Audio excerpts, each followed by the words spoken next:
Assalamualaikum warahmatullahi wabarakatuh. Sahabat Sinergi, mitra PTBes, saya perkenalkan Haji Mak Munir sebagai tim konsultan dari PTBes. Pada pagi ini yang alhamdulillah cuacanya mendung, asik lah kalau di sawah ini tidak begitu panas gitu ya. Nah, secara kebetulan hari ini adalah hari dimana kita akan melakukan penyemprotan eco farming. Nah, ini bentuknya eco farmingnya, bentuknya kecil tapi insya Allah manfaatnya luar biasa. Dan ini larutan yang sudah jadi, dimana ini eco farming dilarutkan dengan menggunakan air res tebu. Kenapa air res tebu ini kita gunakan? Di sini air res tebu ini banyak manfaatnya, terutama untuk pengembangan bakteri positif yang ada dalam eco farming itu sendiri. Yang kedua, dengan air res tebu ini menambah efektivitas dari pemupukan, di mana air tebu ini banyak mengandung nutrisi-nutrisi yang juga melengkapi daripada eco farming itu sendiri. Oke, kita lihat ini posisinya lahan sawah saya sendiri, kurang lebih sekitar 1 hektar. Yang belum tanami, yang sudah tanami udah ada 3 hektar. Jadi sengaja ini diterakhirkan karena memang ini khusus untuk uji coba praktek tanpa menggunakan pupuk kimia sama sekali. Oke, sebelum kita masuk kepada penjelasan lebih lanjut, saya jelaskan juga bahwa di sini tanah yang layak ataupun yang pas digunakan untuk penyemprotan adalah seperti ini, dimana posisinya macak-macak, jadi tidak tergenang air, tapi di sini posisinya tanah itu benar-benar kelihatan, dan memang sasaran juga untuk tanah. Adapun untuk dosis yang kami gunakan ya untuk sasaran lahan, yaitu untuk luasan 1 hektar untuk padi itu 6 tub atau 6 liter. Nah, untuk penggunaannya kita akan, seperti tadi disaksikan ada 2 petani, dan untuk luasan ini bisa menghabiskan sampai 10 tangki. Jadi 6 liter biang itu akan dibagi 10 tangki. Jadi per tangkinya adalah cukup dengan 600 mili, yaitu seukuran botol ini. Nah, untuk proses penyemprotan di awal kenapa harus dilakukan? Karena pada umumnya petani ini seringkali di awal itu tidak dilakukan pemupukan. Pemupukan setelah ada tanaman. Padahal tanaman sebelum dipindahkan ke lahan ini perlu dipersiapkan dulu nutrisinya. Nah, nutrisi inilah yang akan menjadikan tanaman yang akan kita tanam ini akan cepat tumbuh, cepat beradaptasi, dan cepat merespon. Alhamdulillah ini 1 season sudah selesai untuk penyemprotan kali ini.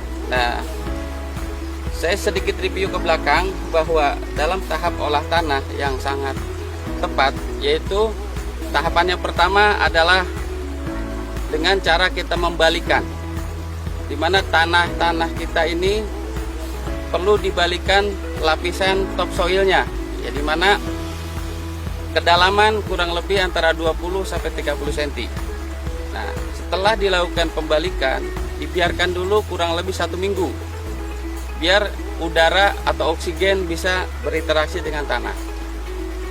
Setelah itu baru dilakukan penggemburan atau pencacahan dari tanah tersebut sehingga menjadi gembur, dan biarkan kurang lebih 1 minggu juga, dimana posisinya tetap masih dalam tidak tergenang.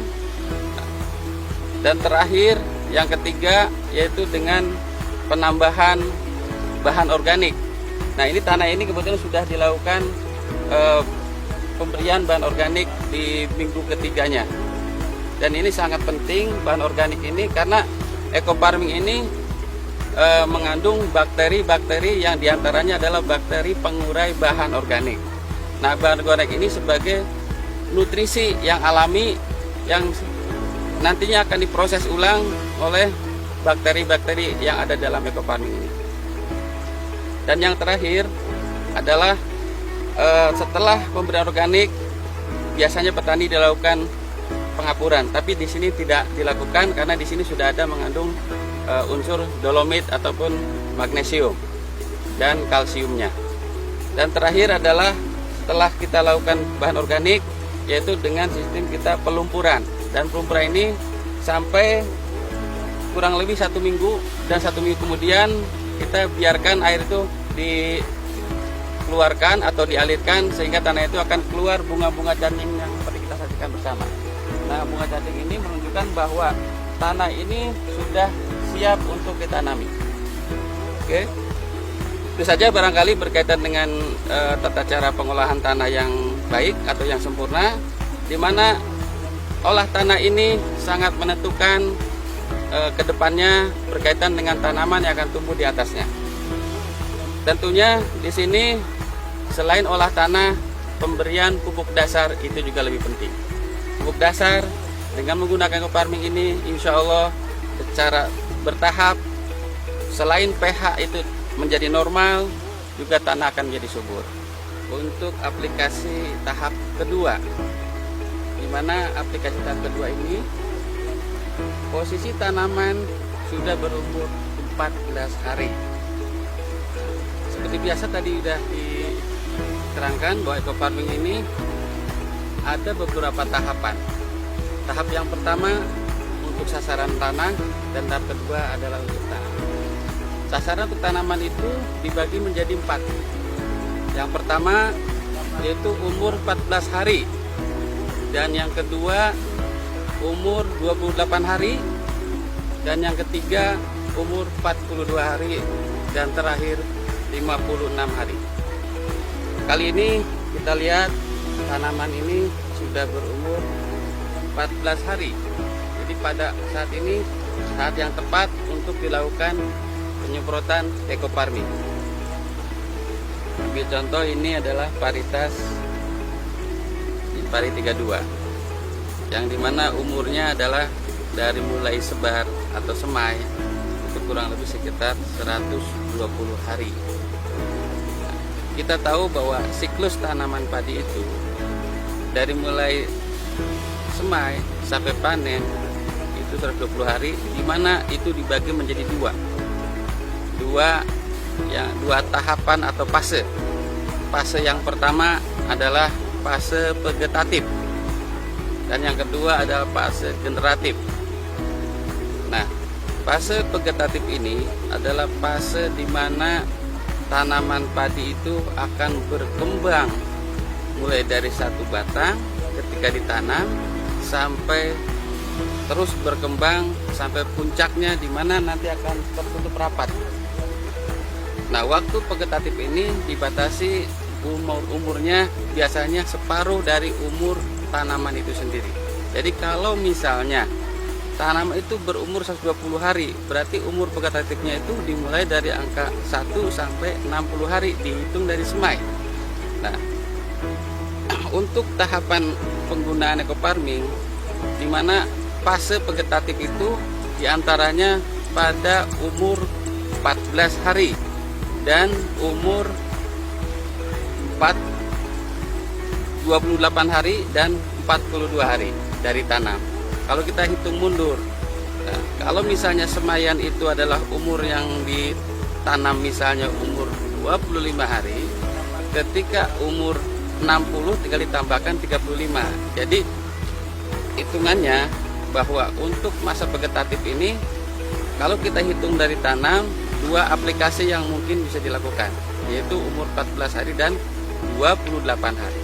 Di sini adalah puncaknya masa vegetatif, di mana tanaman akan tumbuh berkembang, jumlah anakan makin banyak. Ini pada umur 14 hari ini anakan masih sedikit, ya kurang lebih sekitar ada 6. Nah, kedepannya ini akan terus bertambah dan bertambah, di mana pupuk ekofarming ini kita gunakan. Terus umur berikutnya adalah pada fase generatif, di mana fase ini adalah fase di mana dimulainya anakan padi itu akan memasuki masa primordia, di mana masa primordia ini adalah masa di mana padi itu mulai bunting kecil bahasanya.